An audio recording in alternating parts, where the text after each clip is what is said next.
نحمده ونستعينه ونستغفره ونعوذ بالله من شرور أنفسنا ومن سيئات أعمالنا من يهده الله فلا مضل له ومن يضلل فلا هادي له وأشهد أن لا إله إلا الله وحده لا شريك له وأشهد أن محمدا عبده ورسوله أرسله بالهدى ودين الحق ليظهره على الدين كله ولو كره المشركون اللهم صل على محمد وعلى آل محمد كما صليت على إبراهيم وعلى آل إبراهيم إنك حميد مجيد اللهم بارك على محمد وعلى آل محمد كما باركت على إبراهيم وعلى آل إبراهيم إنك حميد مجيد يا أيها الذين آمنوا اتقوا الله حق تقاته ولا تموتن إلا وأنتم مسلمون أما بعد فإن خير الحديث كتاب الله وخير الهدي هدي محمد صلى الله عليه وسلم وشر الأمور محدثاتها وكل محدثة بدعة وكل بدعة ضلالة وكل ضلالة في النار أعوذ بالله من الشيطان الرجيم بسم الله الرحمن الرحيم قل يتوفاكم ملك الموت الذي وكل بكم ثم إلى ربكم ترجعون يا أيها الناس أوصيكم وإياي أولا بتقوى الله ഏറെ സ്നേഹധന്യരായ സത്യവിശ്വാസികളെ, സഹോദരന്മാരെ, സഹോദരിമാരെ, രക്ഷിതാക്കളെ, അള്ളാഹുവിൻ്റെ വിധിവിലക്കൽ അനുസരിച്ചുകൊണ്ടും പ്രവാചകൻ സല്ലല്ലാഹു അലൈഹി വസല്ലമയുടെ ജീവിതചര്യ പിൻപറ്റിക്കൊണ്ടും ജീവിക്കണമെന്ന് ആദ്യമായി എന്നോടും തുടർന്ന് നിങ്ങൾ ഓരോരുത്തരോടും ഉണർത്തുകയാണ്, വസിയ്യത്ത് ചെയ്യുകയാണ്. ഏറെ ഖേദകരമായ ഒരു വാർത്തയാണ് കഴിഞ്ഞ ദിവസം നമ്മുടെ കേരളക്കരയിൽ നമ്മൾ കേൾക്കേണ്ടി വന്നത്. ഒരുപക്ഷെ മാസങ്ങൾക്ക് മുമ്പ് നമ്മുടെ സമീപ പ്രദേശത്ത് നടന്നതുപോലെ വലിയ ഒരു അപകട വാർത്ത. ഒരു പറ്റം വിദ്യാർത്ഥികൾ സഞ്ചരിച്ച വാഹനം ഇടിച്ചുകൊണ്ട് 6ഓളം ചെറുപ്പക്കാരാണ് മരണപ്പെട്ടത് ഇന്നത്തെ ഈ ഒരു സമയം വരെ. ഈ വാർത്തകൾ കേൾക്കുമ്പോൾ ഏറെ ദുഃഖത്തോടു കൂടിയായിരിക്കും നമ്മളെല്ലാവരും അത് വായിച്ചിട്ടുണ്ടായതും അതിലുള്ള വാർത്തകളും മാധ്യമങ്ങൾ റിപ്പോർട്ട് ചെയ്യുന്ന വീഡിയോകൾ കണ്ടതുമൊക്കെ. കാരണം ഒരുപാട് പ്രതീക്ഷകളാണ് പൊലിഞ്ഞു പോയത്. ഒരുപക്ഷെ ആ ചെറുപ്പക്കാർ അവരുടെ മെഡിസിൻ പഠനം കഴിഞ്ഞതിന് ശേഷം അവരുടെ ജീവിതം ഏത് ഭാഗത്തായിരിക്കണമെന്നും എവിടെയാണ് ഡോക്ടറായി ജോലി ചെയ്യേണ്ടതെന്ന് വരെ ഒരുപക്ഷെ തീരുമാനിക്കപ്പെട്ടിട്ടുണ്ടാകും. എന്നാൽ അവരുടെ എല്ലാ പ്രതീക്ഷകളും ഇല്ലാതായി. ആ കുട്ടികളുടെ രക്ഷിതാക്കൾ വീട്ടിൽ നിന്ന് പറഞ്ഞയക്കുന്ന സമയത്തും ആ മക്കളെ പഠിപ്പിക്കുന്ന സമയത്തെല്ലാം വലിയ ആശയോടുകൂടിയായിരിക്കും. എന്നാൽ ആ ആശകളെല്ലാം ഒലിഞ്ഞ് ഇല്ലാതായിട്ടുണ്ട്. എത്രത്തോളം എന്നാൽ ഒരു നാട് മുഴുക്കെ പറഞ്ഞയച്ച ആളുകൾ വരെ ആ കൂട്ടത്തിലുണ്ട്. ലക്ഷദ്വീപിൽ അവിടെ നിന്നുള്ള ഒരു ചെറുപ്പക്കാരൻ നമ്മൾ വാർത്തകളിൽ വായിക്കുകയുണ്ടായി. ഒരു നാട് മുഴുവൻ പ്രതീക്ഷയോടുകൂടി തങ്ങളുടെ നാട്ടിലേക്കുള്ള ഒരു ഡോക്ടർ എന്ന പ്രതീക്ഷയോടുകൂടി പറഞ്ഞയച്ച ആൾ. അച്ഛന്റെയും അമ്മയുടെയും ഒരേ ഒരു മകൻ, എല്ലാം ആ എണ്ണത്തിലുണ്ട്. ഇതിന്റെ വാർത്തകൾ ഇങ്ങനെ വന്നതിന് ശേഷം പിന്നെ മീഡിയകളെ സംബന്ധിച്ചിടത്തോളം വലിയ ചർച്ചകളായിരുന്നു. ഒരുപക്ഷെ ആ ചർച്ചകളിൽ ഈ മരണത്തിന്റെ കാരണത്തെക്കുറിച്ച് അവർ അക്കമിട്ട് പലതും എണ്ണുന്നുണ്ട്. കാലാവസ്ഥാ വ്യതിയാനത്തെക്കുറിച്ച് പറയുന്നവരുണ്ട്, രാത്രിയെക്കുറിച്ച് പറഞ്ഞവരുണ്ട്, അതല്ലെങ്കിൽ ആ വാഹനത്തിന്റെ യാത്രക്കാരെ കുറിച്ച് പറഞ്ഞവരുണ്ട്, അതുമല്ലെങ്കിൽ ആ വാഹനത്തിന്റെ ഫിറ്റ്നസിനെ കുറിച്ചും ആ വാഹനത്തിന്റെ ഉടമസ്ഥനെ കുറിച്ചും പറഞ്ഞവരുണ്ട്. ഒരുപാട് ചർച്ചകൾ. ഈ ചർച്ചകളെല്ലാം കേട്ടാലും ഇല്ലെങ്കിലും ഈ ഒരു അപകടത്തിൽ അല്ല, ഇത്തരത്തിലുള്ള അപകടങ്ങളിൽ ഒരു വിശ്വാസി മനസ്സിലാക്കേണ്ട ചില കാര്യങ്ങൾ, ഒരു മുസ്ലിം എന്ന നിലക്ക് നമ്മൾ ചില കാര്യങ്ങൾ, ചില തിരിച്ചറിവുകൾ നമുക്കുണ്ടാവേണ്ടതുണ്ട്. അതിലൊന്നാമത്തെ കാര്യം എന്താന്ന് ചോദിച്ചാൽ, ഈ പറയപ്പെട്ട ആളുകളുടെ എല്ലാം പ്രായം നോക്കുമ്പോൾ ഒരു പക്ഷേ നമ്മളെക്കാൾ പ്രായം കുറഞ്ഞവരാണ്, 20 21 വയസ്സുള്ള ആളുകൾ. പ്രിയപ്പെട്ടവരെ, തിരിച്ചറിവിൽ ഒന്നെന്താണെന്നറിയോ? മരണം കടന്നു വരുന്നത് ഒരിക്കലും പ്രായം നോക്കിയല്ല, ഒരാളുടെയും പ്രായത്തെ പരിഗണിച്ചുകൊണ്ടല്ല മരണം വരുന്നത്. വാപ്പയും ഉമ്മയും ജീവിച്ചിരിക്കെ മകൻ മരണപ്പെട്ടു, അച്ഛനും അമ്മയും യാതൊരു കുഴപ്പവുമില്ലാതിരിക്കുന്ന സമയത്ത്, അല്ലെങ്കിൽ വല്ലിപ്പയും വല്യമ്മയും ജീവിച്ചിരിക്കുന്ന സമയത്ത് മക്കൾ മരിക്കുക, പേരമക്കൾ മരിക്കുക, ജ്യേഷ്ഠൻ ജീവിച്ചിരിക്കെ അനിയൻ മരിക്കുക. പ്രായം നോക്കിയിട്ടല്ല. അല്ലാഹു വിശുദ്ധ ഖുർആനിലൂടെ പറയാണ്, ഫഇദാ ജാഅ അജലുഹും ലാ യസ്തഅഖിറൂന സാഅതൻ വലാ യസ്തഖ്ദിമൂൻ. ഫഇദാ ജാഅ അജലുഹും, അവരുടെ അവധി അങ്ങ് വന്നു കഴിഞ്ഞാൽ, അവരുടെ മരണത്തിന്റെ അവധി അങ്ങ് വന്നു കഴിഞ്ഞാൽ, ലാ യസ്തഅഖിറൂന സാഅതൻ വലാ യസ്തഖ്ദിമൂൻ, ഒരു നാഴിക അപ്പുറത്തേക്കോ ഇപ്പുറത്തേക്കോ ഇല്ല. ഒന്ന് കുറച്ചുകൊണ്ട് കഴിഞ്ഞിട്ട് എന്നില്ല, അതിന്റെ കുറച്ച് മുമ്പ് എന്നില്ല. പ്രായം നോക്കിയിട്ടല്ല മരണം സംഭവിക്കുക. അതിന്റെ എത്രയോ ഉദാഹരണങ്ങൾ നമ്മൾ കണ്ടുകൊണ്ടിരിക്കുന്നു നമ്മുടെ ചുറ്റുഭാഗത്തും. ഒരുപക്ഷെ ഈ കുട്ടികളുടെ കാര്യം മാത്രമല്ല, നമ്മുടെ പരിചയത്തിൽ തന്നെ എത്രയോ മരണവാർത്തകൾ കേട്ടപ്പോ നമുക്കത് ബോധ്യപ്പെട്ടിട്ടുണ്ട്. നമ്മളെക്കാൾ പ്രായം കുറഞ്ഞവർ ഒരുപക്ഷെ ഇന്ന് നമ്മുടെ പത്രങ്ങൾ എടുത്തു നോക്കി അതിന്റെ ചരമക്കോളം നോക്കിക്കഴിഞ്ഞാൽ, ആ പേജ് നോക്കിക്കഴിഞ്ഞാൽ, നമ്മേക്കാൾ പ്രായം കുറഞ്ഞവരും മരണപ്പെട്ടു പോയിട്ടുണ്ട്. ഒരു രക്ഷിതാവ് ജീവിച്ചിരിക്കെ മകൻ മരിക്കുക എന്നുള്ളത് എത്രത്തോളം വലിയ പ്രയാസമുണ്ടാക്കുന്ന കാര്യമാണ്. ഒരുപക്ഷെ അതിന്റെ ചർച്ചകളൊക്കെ ഇങ്ങനെ കാണുമ്പോൾ കരഞ്ഞു കലങ്ങിയ കണ്ണുകളുമായി ക്യാമറയുടെ മുന്നിൽ വന്നുകൊണ്ട് അവരുടെ വിഷമങ്ങൾ പങ്കുവെക്കുമ്പോ നമ്മുടെ കണ്ണ് നിറയുമ്പോൾ നമ്മൾ ആലോചിക്കേണ്ട ഒരു കാര്യമുണ്ട്. നമ്മുടെ നേതാവായ അഷ്റഫുൽ ഖൽഖ് മുഹമ്മദ് മുസ്തഫ സല്ലല്ലാഹു അലൈഹി വസല്ലമെ, ആ വാപ്പയായ പ്രവാചകൻ സല്ലല്ലാഹു അലൈഹി വസല്ലമ ജീവിച്ചിരിക്കുമ്പോ നബി സല്ലല്ലാഹു അലൈഹി വസല്ലമയുടെ 7 മക്കളിൽ 6 മക്കളും മരണപ്പെടുക. 6 മക്കളും മരണപ്പെടുക. ഒന്ന് ആലോചിച്ച് നോക്കി, ഒരു കുട്ടിയല്ല, 2 കുട്ടിയല്ല, 6 മക്കളും നബി സല്ലല്ലാഹു അലൈഹി വസല്ലം ജീവിച്ചിരിക്കെ മരണപ്പെട്ടു. ആകെ ബാക്കിയുണ്ടായിരുന്നത് ഫാത്തിമ റളിയല്ലാഹു അൻഹ മാത്രം. പക്ഷേ ആ ഫാത്തിമ റളിയല്ലാഹു അൻഹയോട് നബി സല്ലല്ലാഹു അലൈഹി വസല്ലം പറയുന്നൊരു വാചകമുണ്ട് വഹീന്റെ അടിസ്ഥാനത്തിൽ, ഫാത്തിമ, ഞാൻ മരിച്ചു കഴിഞ്ഞാൽ എന്നോട് ആദ്യമായി ചേരുന്നത് നീ ആയിരിക്കട്ടോ.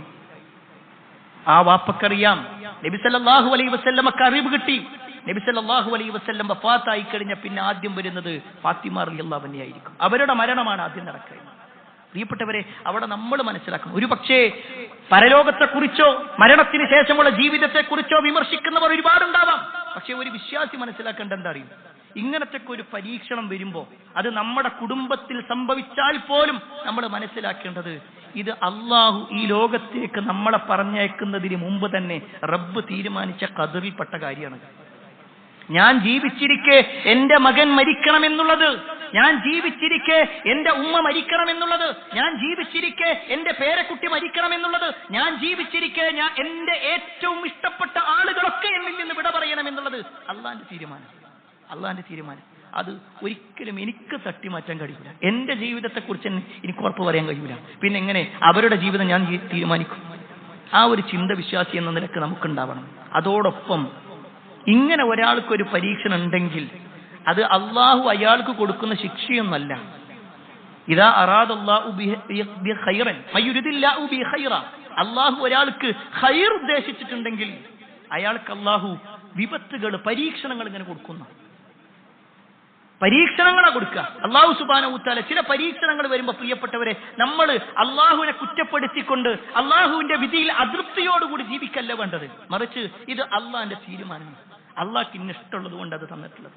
അവിടെ അള്ളാഹ്ക്ക് ഇഷ്ടമില്ലാത്ത വാക്ക് നമ്മൾ പറയാനും പാടില്ല. അതാണ് ഒരു പ്രധാനമായി നമ്മൾ മനസ്സിലാക്കേണ്ട ഒന്നാമത്തെ കാര്യമെങ്കിൽ. രണ്ടാമത്തെ വിഷയം എന്താണെന്നറിയോ? എവിടെ വെച്ചാണെങ്കിലും ശരി മരണം നമ്മളെ പിടികൂടുന്നു. നിങ്ങൾ ആ മരണപ്പെട്ട കുട്ടികളുടെ ഓരോരുത്തരുടെയും വീടും പരിസരവും പരിശോധിച്ച് നോക്കി. കണ്ണൂരിലുള്ള ആളുടെ മരണം നടക്കുന്നത് ആലപ്പുഴയിൽ വെച്ച, ലക്ഷദ്വീപിലുള്ള ആളുടെ മരണം നടക്കുന്നത് ആലപ്പുഴയിൽ വെച്ച, എന്നിട്ട് മയ്യത്ത് ഖബറടക്കുന്നതോ കൊച്ചിയിൽ വെച്ചുകൊണ്ട്. അത് കേവലം അവരിൽ മാത്രമല്ല, എത്രയോ ആളുകളെ നമ്മൾ കണ്ടിട്ടുണ്ടാകും.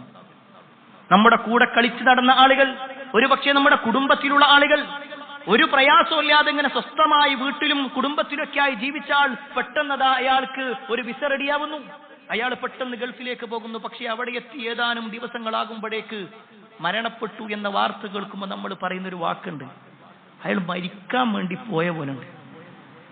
എന്താ പോലെ മനുഷ്യന്റെ ഒരു കാര്യം നോക്കി. എന്നാ നോക്ക് പ്രിയപ്പെട്ടവരെ, അല്ലാഹു സുബ്ഹാനഹു വ തആല വിശുദ്ധ ഖുർആനിലൂടെ പറഞ്ഞെന്താണെന്നറിയോ? ഐനമാ തകൂനു യുദ്രിക്കുമുൽ മൗത്ത് വലൗ കുൻതും ഫീ ബുറൂജിൻ മുശയ്യദ. നിങ്ങൾ കെട്ടി ഉയർത്തപ്പെട്ട കോട്ടകളിലായിരുന്നാൽ പോലും മരണം നിങ്ങളെ പിടികൂടുന്നതാണ്. അത് ഏതെങ്കിലും ഒരു വാഹനത്തിന്റെ കുഴപ്പമില്ല, നല്ല സേഫ്റ്റിയുള്ള വാഹനമാണെങ്കിൽ പോലും അള്ളാന്റെ തീരുമാനമാണോ അത് സംഭവിക്കും. തന്റെ ചുറ്റുഭാഗത്തും ബ്ലാക്ക് ക്യാറ്റ്സ് ഉണ്ട് തന്നെ സംരക്ഷിക്കാൻ. പക്ഷേ മരണത്തിൽ നിന്ന് രക്ഷപ്പെടുത്താൻ ഒരാളുമില്ല. മരണത്തിന്റെ സമയമായാൽ അത് നമ്മളെ പിടികൂടുക തന്നെ ചെയ്യും. അത് ഏത് നാട്ടിലാണെങ്കിലും ആ നാട്ടിലേക്ക് നമ്മൾ എത്തപ്പെടുന്ന നബി സല്ലല്ലാഹു അലൈഹി വസല്ലമയുടെ ഹദീസിൽ കാണാൻ പറ്റും, ഇദാ ഖദല്ലാഹു ലിഅബ്ദിൻ അൻ യമൂത ബിഅർളി.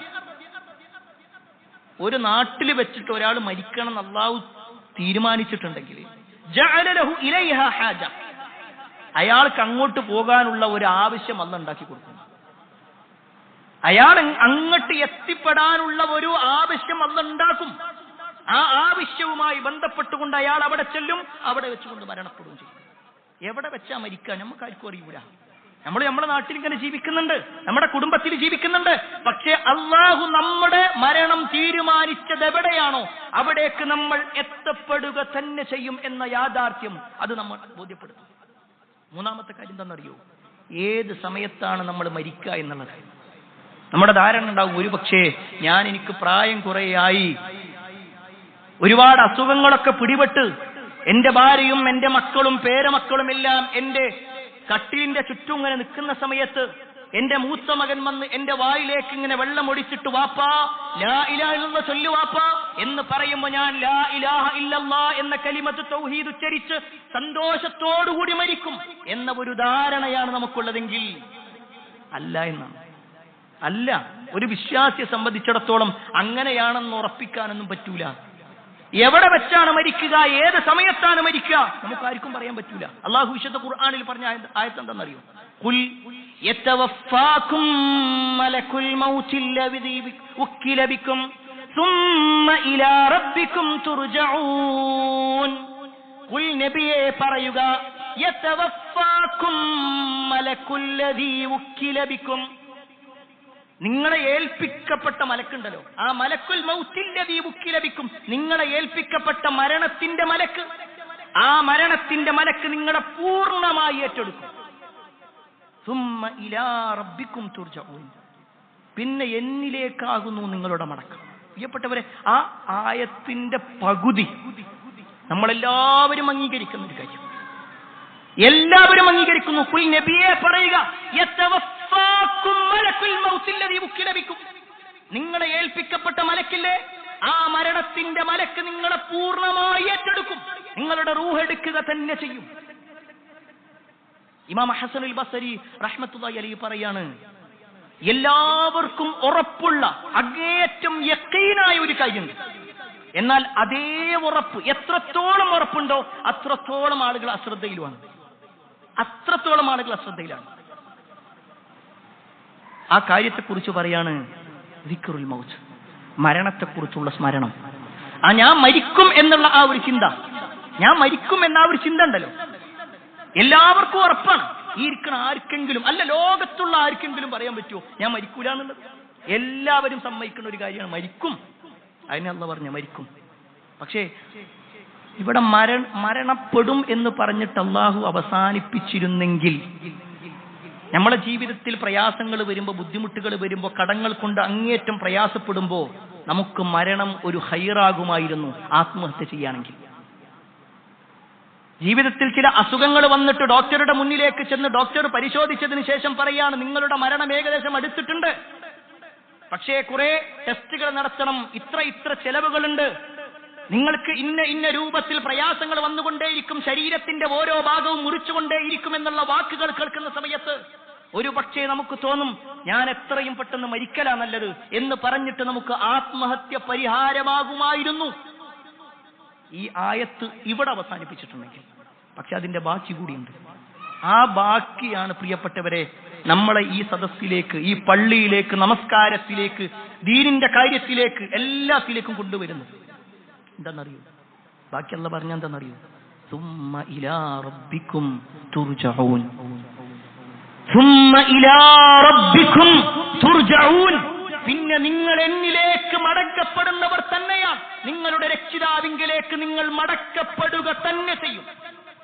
മരിക്കും എന്ന് പറഞ്ഞ് അവസാനിപ്പിച്ചിരുന്നെങ്കിൽ നമ്മുടെ ജീവിതത്തിൽ ആത്മഹത്യ പലതിനും പരിഹാരമാകുമായിരുന്നു. നമ്മുടെ വഞ്ചനയും നമ്മുടെ കളവും നമ്മുടെ തോന്നിവാസങ്ങളും എല്ലാം നമുക്ക് ഒരു കുഴപ്പമില്ല. പക്ഷേ ബാക്കിയുള്ള വാചകമാണ് പ്രശ്നം. നമ്മൾ ആദ്യം പറഞ്ഞ കാര്യം എല്ലാവരും അംഗീകരിക്കുന്നുവെങ്കിൽ പ്രിയപ്പെട്ടവയെ, എന്നിട്ട് മരിക്കും എന്ന ആ ഒരു ബോധ്യമുള്ള നമ്മൾ ഇന്ന് നമ്മുടെ മരണത്തെക്കുറിച്ച് എത്ര ആലോചിച്ചിട്ടുണ്ടാവും? കൂടുതലൊന്നും വേണ്ട. ഇന്നത്തെ ദിവസം നമ്മുടെ ജീവിതത്തിൽ എത്ര സമയം നമ്മൾ മരണത്തെക്കുറിച്ച് ആലോചിച്ചിട്ടുണ്ട്? നമ്മൾ മരിക്കൂല എന്നാരും പറഞ്ഞിട്ടില്ലല്ലോ. പ്രിയപ്പെട്ടവരെ, ആ ഒരു ചെറുപ്പക്കാരുടെ ജീവിതത്തിലെ അവസാന ഒരു നിമിഷം ഉണ്ടല്ലോ, ഒരു പക്ഷേ അവരവരുടെ വീട്ടിൽ നിന്ന് ഇറങ്ങുമ്പോ, അവരുടെ വീട്ടിൽ നിന്ന് വാഹനത്തിലേക്ക് കയറുമ്പോ, അവരുടെ ഉമ്മയോ അമ്മയോ അവർക്ക് മുത്തം കൊടുത്തുകൊണ്ട് മകനെ പറഞ്ഞയക്കുമ്പോ ആ ഉമ്മയും അമ്മയും വിചാരിച്ചിട്ടില്ല എന്റെ മകന് കൊടുക്കുന്ന അവസാനത്തെ ചുംബനമാണിത് എന്നവർ വിചാരിച്ചിട്ടുണ്ടാവില്ല.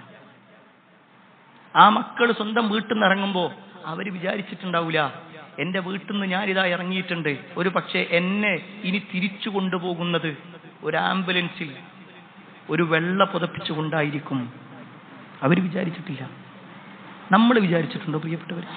അവരുടെ കാര്യം പോട്ടെ, നമ്മളെ ജീവിതത്തിൽ നമ്മളിപ്പോ ആ പള്ളിയിലേക്ക് വന്നു, നമ്മൾ ആരെങ്കിലും വീട്ടിൽ നിന്ന് ഇറങ്ങുന്ന സമയത്ത് തവക്കൽതു അലല്ലാഹി ലാ ഹൗല വലാ ഖുവത ഇല്ലാ ബില്ലാഹ് എന്ന് പ്രാർത്ഥിച്ചിട്ട് തന്നെയാണ് ഇറങ്ങിയത്. പക്ഷേ ഇന്നിങ്ങോട്ട് വരുമ്പോ നമ്മൾ ഓടിച്ച വാഹനം അത് അവിടെ നിർത്തിയിട്ടിട്ട്, അല്ലെങ്കിൽ നമ്മൾ സഞ്ചരിക്കുന്ന വാഹനം ഇടിച്ചിട്ട് വേറെ ഒരു വാഹനത്തിൽ നമ്മുടെ മയ്യത്ത് നമ്മുടെ വീടിന്റെ മുറ്റത്തേക്ക് കൊണ്ടുവരുന്ന ഒരു രംഗം ആലോചിച്ചിട്ടുണ്ടോ? ഒരു പക്ഷേ നമ്മുടെ കുടുംബത്തിലോ വേണ്ടപ്പെട്ടവരിലോ ഒക്കെ ആരെങ്കിലും മരണപ്പെട്ടിട്ടുണ്ടെങ്കിലേ അവരെക്കുറിച്ച് ഇങ്ങനെ നമ്മൾ സംസാരിക്കുമ്പോൾ ഉണ്ടായ ചില കാര്യങ്ങളുണ്ട്. പാപ്പ മരിച്ചിട്ടുണ്ടെങ്കിൽ അല്ലെങ്കിൽ വല്ലിപ്പ മരിച്ചിട്ടുണ്ടെങ്കിൽ അവരുടെ റൂം കാണിച്ചിട്ട് നമ്മൾ പറയും പാപ്പ അവിടെ കിടന്നിരുന്നേ, വല്ലിപ്പ ഇവിടെ കിടന്നിരുന്നേ, ഇത് വല്ലിപ്പ ഉപയോഗിച്ചിരുന്ന പുതപ്പ, ഇത് വാപ്പ ഉപയോഗിച്ചിരുന്ന വാഹന, ഇത് ഉമ്മാന്റെ ആഭരണ, ഇത് വല്യമ്മ ഉപയോഗിച്ചിരുന്ന പാത്രങ്ങളാ നമ്മൾ പറയും അല്ലേ? ഒരു പക്ഷേ ചില ഉപകരണങ്ങൾ കാണിച്ചു കൊടുത്തിട്ട് നമ്മൾ പറയും ഒരു ജീവിച്ചിരിക്കുന്ന സമയത്ത് ഒരാൾക്കും തരൂല എന്ന് പറഞ്ഞതാ, അപ്പൊ കിടക്കണുണ്ടോ? ആർക്കും വേണ്ടാതെ കിടക്കുക.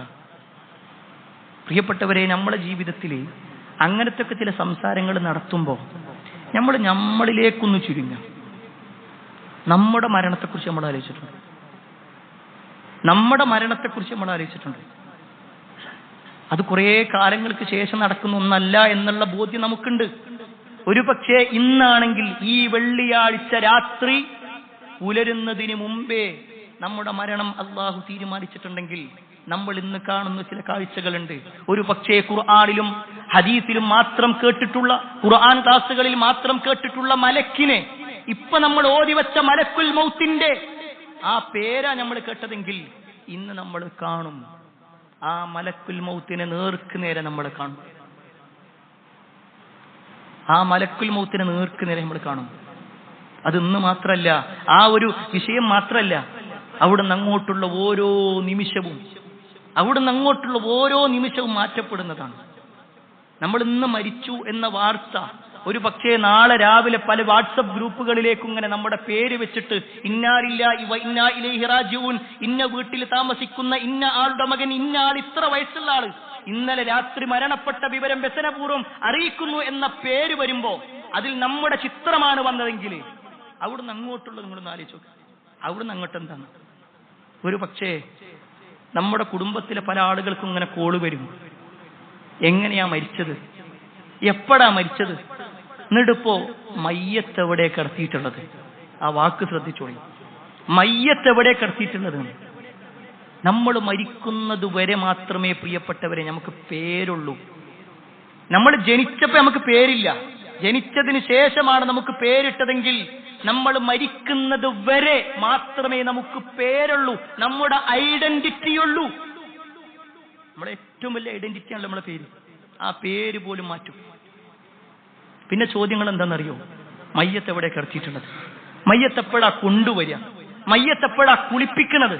മയ്യത്ത് എപ്പോഴാ കഫൻ ചെയ്യണത്? മയ്യത്ത് നിസ്കാരം എപ്പോഴാണ്?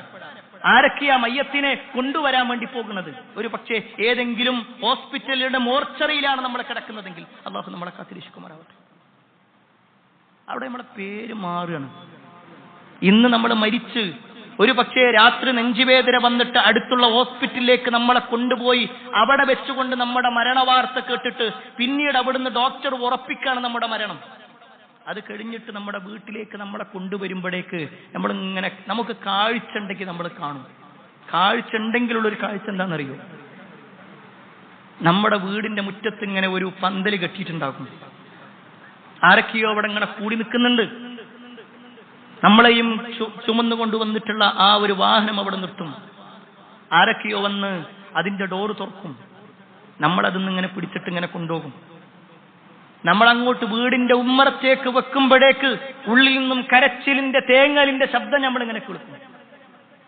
ഒരു പക്ഷേ നമ്മൾ മരിച്ചു, നമ്മുടെ വാപ്പ ജീവിച്ചിരിക്കുന്നുണ്ടെങ്കിൽ എല്ലാത്തിലും ശക്തനായി പറഞ്ഞ, എല്ലാത്തിലും കരുത്തുള്ള ആ വാപ്പയെ ഒരു പക്ഷെ ആരൊക്കെയോ പിടിച്ചിങ്ങനെ കൊണ്ടുവരും. നമ്മളെ കിടത്തിയിട്ടുള്ള ആ മയ്യത്ത് കിടത്തിയിട്ടുള്ള ആ കട്ടിലിന്റെ അടുത്തേക്ക് നമ്മളെ വാപ്പാനെയും കൊണ്ടുവരും, നമ്മളെ ഉമ്മനെയും കൊണ്ടുവരും. ഒരു പക്ഷേ വാർത്ത കേട്ടിട്ട് നമ്മളെ ഉമ്മ മരിച്ചിട്ടുണ്ടാവും, ഉമ്മാക്ക് ബോധം നഷ്ടപ്പെട്ടിട്ടുണ്ടാവും.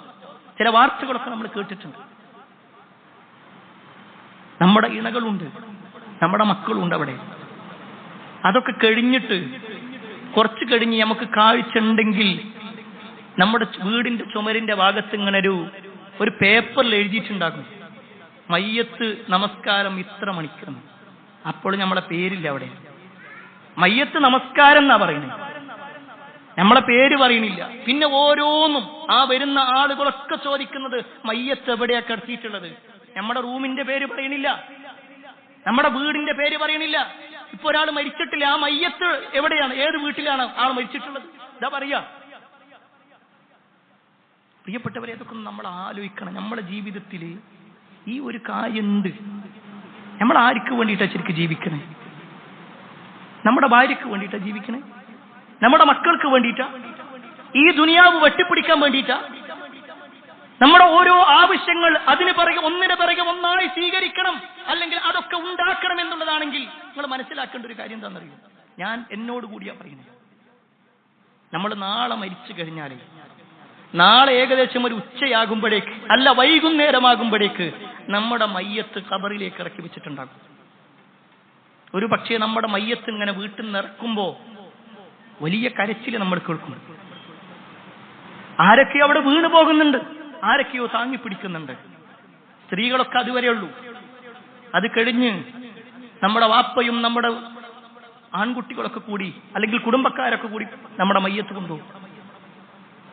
ആ പള്ളിയിലേക്ക് കൊണ്ടുവന്ന് അവിടെ നമസ്കാരം കഴിഞ്ഞാൽ, നിസ്കാരം കഴിഞ്ഞാൽ പോലും കുറച്ചു നേരം അവിടെ കടത്തൂല, വേഗം വെക്കും.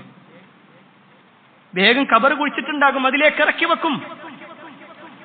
ഇറക്കി വെച്ച് അതെല്ലാം മൂടുന്ന സമയം അത്രയും പ്രാർത്ഥിച്ചുകൊണ്ടേയിരിക്കും. മയ്യത്ത് മൂടി കുറച്ചു നേരം പ്രാർത്ഥിച്ചു കഴിഞ്ഞാൽ ആ കൂട്ടത്തിൽ നിന്നിങ്ങനെ ഓരോരുത്തരായിട്ട് ഇങ്ങനെ കൊഴിഞ്ഞു പോയിക്കൊണ്ടിരിക്കും. കണ്ടിട്ടില്ലേ നമ്മൾ? ആരാന്നറിയത്? നമ്മളേറെ സ്നേഹിച്ച പല ആളുകളുണ്ട് അവിടെ. അവർക്ക് സമയമല്ല, അവരിങ്ങനെ വാച്ചിലേക്ക് നോക്കാൻ തുടങ്ങും. നമുക്ക് വേണ്ടി കുറച്ചു സമയം പ്രാർത്ഥിക്കാൻ പോലും സമയമില്ലാത്തവരായിരിക്കും അവർ. ഞാൻ അവരെ കുറ്റപ്പെടുത്തിക്കൊണ്ടല്ല, പക്ഷെ നമ്മൾ ആലോചിക്കണം. അതിനുശേഷം നമ്മുടെ വീടിന്റെ അവസ്ഥ നോക്കിയിട്ടുണ്ടോ നിങ്ങൾ? ഒരു പക്ഷേ അത് കഴിഞ്ഞിട്ട് നമ്മുടെ വീട്ടിലേക്ക് നമുക്കൊന്ന് എത്തി നോക്കാൻ അവസരം കിട്ടുകയാണെങ്കിൽ, കരഞ്ഞു കലങ്ങിയ കണ്ണുകളുമായി കിടക്കുന്ന നമ്മുടെ ഭാര്യയുടെ അടുത്തേക്ക് കുറച്ച് ഭക്ഷണവുമായിട്ട് ആരെങ്കിലും ചെല്ലും. കുറച്ചു നേരം ഇങ്ങനെ പലരും നമ്മളെ കുറിച്ച് ഇങ്ങനെ പറഞ്ഞ് ഓരോരുത്തരായി ഇങ്ങനെ വീട്ടിൽ നിന്ന് ഇങ്ങനെ പോകാൻ തുടങ്ങും. പിന്നെ നമ്മുടെ വീട്ടുകാർ മാത്രം ബാക്കിയാകും. ആരൊക്കെയോ കുറച്ച് ഭക്ഷണമൊക്കെ വെക്കുന്നു, അല്ലെങ്കിൽ പുറത്തുനിന്ന് കുറച്ച് ഭക്ഷണം വാങ്ങി കഴിക്കുന്നു. ഒന്നാമത്തെ ദിവസം കഴിഞ്ഞു, 2, 3, 4 ദിവസങ്ങൾ കഴിയുമ്പോഴേക്ക് നമ്മളെ കുറിച്ചുള്ള ഓരോ സ്മരണകളും കുറഞ്ഞുകൊണ്ടേയിരിക്കും. പിന്നീട് 1, 2 കൊല്ലം കഴിയുമ്പോഴേക്ക് കേവലം ചില ഓർമ്മകൾ മാത്രമായി നമ്മൾ മാറും. ആർക്ക് വേണ്ടിയാണ് നമ്മൾ ജീവിച്ചത്? നമ്മുടെ ഭാര്യയ്ക്ക് വേണ്ടി. എന്നാൽ ആ ഭാര്യ ഇന്ന് മറ്റൊരുത്തന്റെ ഭാര്യയായി ജീവിക്കുന്നു, മറ്റൊരുത്തന്റെ ഇണയാണ്. നമ്മുടെ മക്കൾക്ക് വേണ്ടിയല്ലേ നമ്മൾ കഷ്ടപ്പെട്ടത്? എന്നാൽ ആ മക്കൾ ഒരിക്കൽ പോലും ഒരു നമസ്കാരത്തിന് പോലും, നമസ്കാരം കഴിഞ്ഞ് പള്ളിയുടെ ഏതെങ്കിലും ഒരു വരാന്തയിൽ ഇരുന്നു കൊണ്ട് നമുക്ക് വേണ്ടി ഒന്ന് പ്രാർത്ഥിക്കുന്ന മക്കൾ പോലും ഇല്ലാത്തൊരവസ്ഥയായിരിക്കും. നമ്മുടെ ഉമ്മയും ഉപ്പയും ഇടക്കൊക്കെ നമ്മളെങ്ങനെ ആലോചിക്കുന്നുണ്ടാക്കും. ബാക്കി ആരാലോചിക്കും? അവിടെയാണ് പ്രിയപ്പെട്ട സഹോദര നമ്മൾ ആലോചിക്കേണ്ടെന്നറിയൂ. നമ്മൾ ഈ ദുനിയാവിലേക്ക് വന്നത് നല്ല ഒരു വാപ്പയാവാനും നല്ല ഒരു ഭർത്താവാകാനും എല്ലാം എത്തിച്ചു കൊടുക്കാനും അല്ല, അല്ലാഹ് പറഞ്ഞതുപോലെ ഈ ലോകത്ത് ജീവിക്കാനാണ്. അവിടെ വാപ്പയേക്കാൾ അള്ളാന്റെ ഇഷ്ടത്തിന് പ്രാധാന്യമുണ്ട്, ഉമ്മയേക്കാൾ അള്ളാന്റെ ഇഷ്ടത്തിന് പ്രാധാന്യമുണ്ട്. നമ്മുടെ ഭാര്യയേക്കാൾ, ഭർത്താവിനേക്കാൾ, മക്കളേക്കാൾ അള്ളാഹ് പറഞ്ഞതുപോലുള്ള ഒരു ജീവിതം നമുക്ക് ഉണ്ടാവേണ്ടത്. എന്നാലേ നമ്മൾ രക്ഷപ്പെടുള്ളൂ. നമ്മുടെ മരണത്തെക്കുറിച്ച് പറയുമ്പോൾ ആ മരണരംഗം, നമ്മളൊക്കെ കുറച്ചൊക്കെ നന്മ ചെയ്തിട്ടുണ്ടല്ലോ, അതുകൊണ്ട് എന്റെ മരണമൊക്കെ എനിക്ക് വലിയ കുഴപ്പമൊന്നും ഉണ്ടാവൂല എന്നൊക്കെ ആർക്കെങ്കിലും തോന്നുന്നുണ്ടെങ്കിൽ, പ്രിയപ്പെട്ടവരെ, നമ്മുടെ മുൻഗാമികളായ സ്വഹാബത്തിന്റെ ചരിത്രം നമ്മളൊന്നറിയണം. പ്രഗത്ഭനായ സ്വഹാബിയാണ് അംർ ഇബ്നുൽ ആസ് റളിയല്ലാഹു അൻഹു. ഈ അംർ ഇബ്നുൽ ആസ് റളിയല്ലാഹു അൻഹു പലരുടെ അടുക്കലും ചെല്ലുന്നുണ്ട്. മരണാസന്നനായി കിടക്കുന്ന പലരുടെ അടുക്കലും ചെന്നിട്ട് അദ്ദേഹം ചോദിക്കുന്ന ചോദ്യമുണ്ട്: നിങ്ങൾക്ക് എന്താണ് ഇപ്പോൾ തോന്നുന്നത്? നിങ്ങൾക്ക് മരണത്തെക്കുറിച്ച് എന്താണ് തോന്നുന്നത്? അതൊന്ന് എന്നോട് പങ്കുവെക്കാമോ? പക്ഷേ കൃത്യമായ ഉത്തരം അദ്ദേഹത്തിന് കിട്ടിയില്ല. വർഷങ്ങൾ കഴിഞ്ഞിട്ട് ഈ അംർ ഇബ്നുൽ ആസ് റളിയല്ലാഹു അൻഹു രോഗിയായി കിടക്കുമ്പോൾ അദ്ദേഹത്തിന്റെ മകനായ അബ്ദുല്ലാഹി ഇബ്നു അംർ ഇബ്നുൽ ആസ് റളിയല്ലാഹു അൻഹു വാപ്പാന്റെ അടുത്ത് വരികയാണ്. എന്നിട്ട് ചോദിക്കണം: യാ അബത്, എന്റെ പൊന്നാര വാപ്പ, നിങ്ങൾ പലരോടും മരണത്തെക്കുറിച്ച് ചോദിച്ചിരുന്നില്ലേ?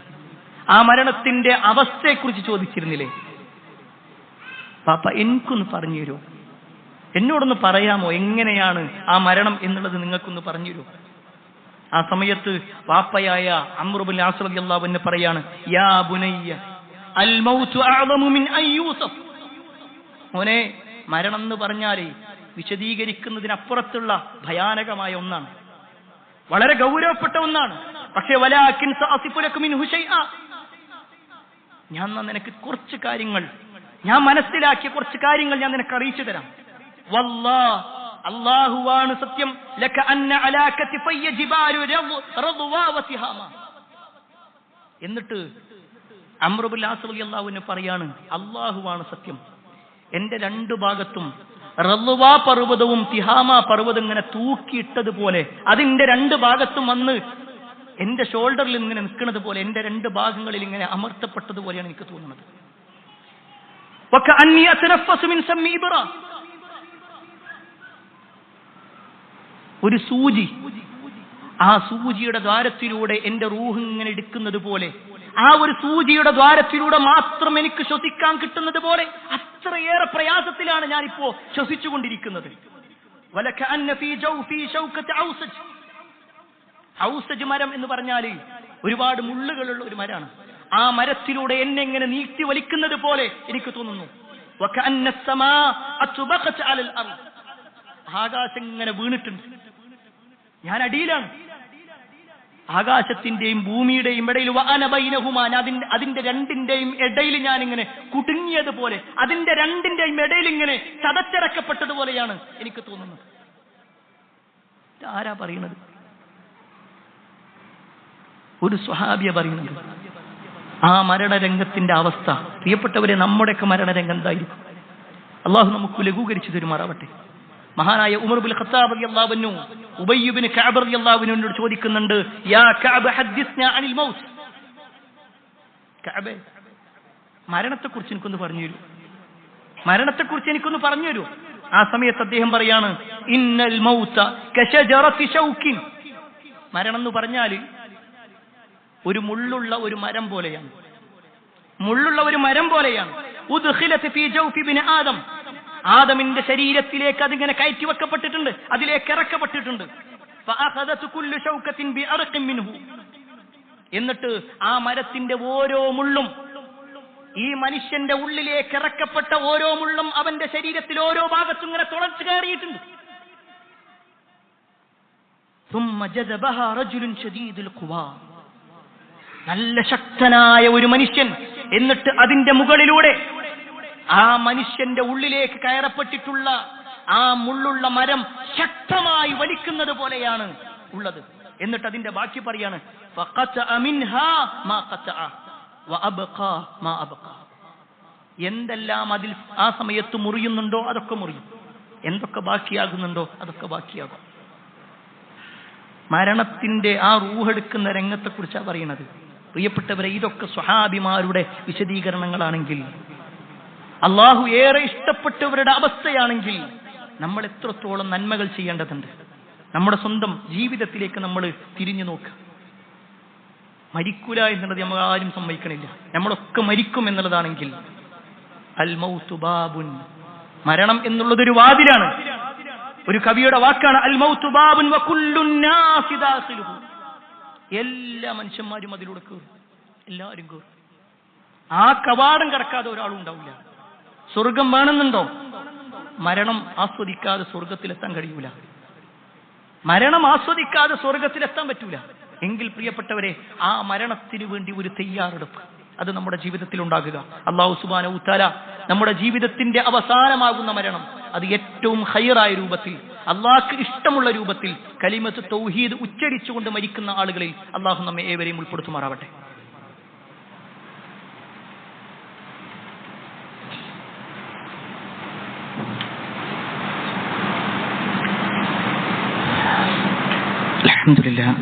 അൽഹംദുലില്ലാഹി റബ്ബിൽ ആലമീൻ. അസ്സലാത്തു വസ്സലാമു അലാ റസൂലില്ലാഹ് വഅലാ ആലിഹി വഅസ്ഹാബിഹി അജ്മഈൻ. അമ്മാ ബഅദ്. പ്രിയപ്പെട്ട സഹോദരങ്ങളെ, സത്യവിശ്വാസികളെ, നമ്മുടെ ജീവിതത്തിൽ കടന്നു വരാനിരിക്കുന്ന മരണവുമായി ബന്ധപ്പെട്ടുകൊണ്ടുള്ള ഏതാനും ഓർമ്മപ്പെടുത്തലാണ് സൂചിപ്പിച്ചു വെച്ചത്. മരിക്കും എന്നുള്ളതിൽ സംശയമില്ലെങ്കിൽ ആ മരണം നല്ലതാകുമോ ചീത്തയാകുമോ അത് നമ്മൾ ഓരോരുത്തരും പരിശോധിക്കേണ്ടതാണ്. മഹാനായ റസൂലുള്ളാഹി സ്വല്ലല്ലാഹു അലൈഹി വസല്ലമ ഒരു വാചകം പറഞ്ഞു, ഇന്നമൽ അഅമാലു ബിൽ ഖവാതിം. തീർച്ചയായും അമലുകൾ അത് പര്യവസാനം നോക്കിയിട്ടാണ്.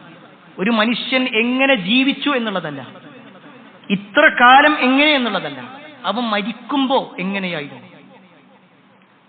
മരിക്കണ സമയത്ത് ഹറാമ് ചെയ്തിട്ടോ ഹറാമിന് വേണ്ടി ഇറങ്ങിയിട്ടോ ആണെങ്കിൽ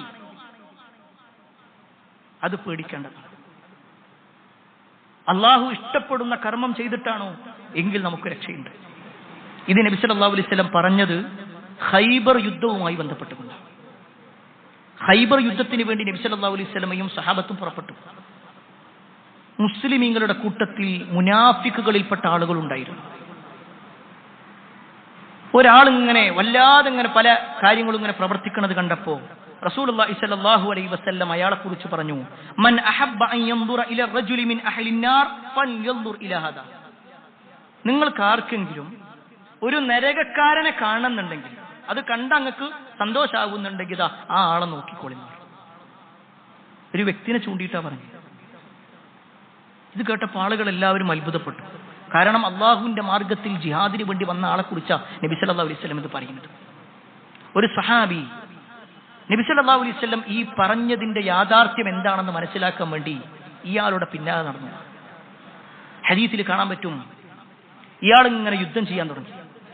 നബി സല്ലല്ലാഹു അലൈഹി വസല്ലം ആരെ കുറിച്ചാണോ പറഞ്ഞത് അയാൾ യുദ്ധം ചെയ്യാൻ തുടങ്ങി. നല്ല ശക്തമായി ശത്രുക്കൾക്കെതിരെ ഇറങ്ങി. പക്ഷേ അതിനിടയിൽ അയാൾക്ക് ശത്രുവിന്റെ ഒരു വെട്ടേൽക്കേണ്ടി വന്നു. ശക്തമായ പരിക്ക് പറ്റി. അങ്ങനെ അയാൾ ഒരു ഭാഗത്ത് ഇങ്ങനെ മാറി നിന്നു. കുറച്ച് കഴിഞ്ഞിട്ട് ഇയാളുടെ വാളെടുത്തിട്ട് ഇയാൾ ഇങ്ങനെ കുത്തി നിർത്തി അതിലേക്ക് ഇങ്ങോട്ട് ചാടി ആത്മഹത്യ ചെയ്തു.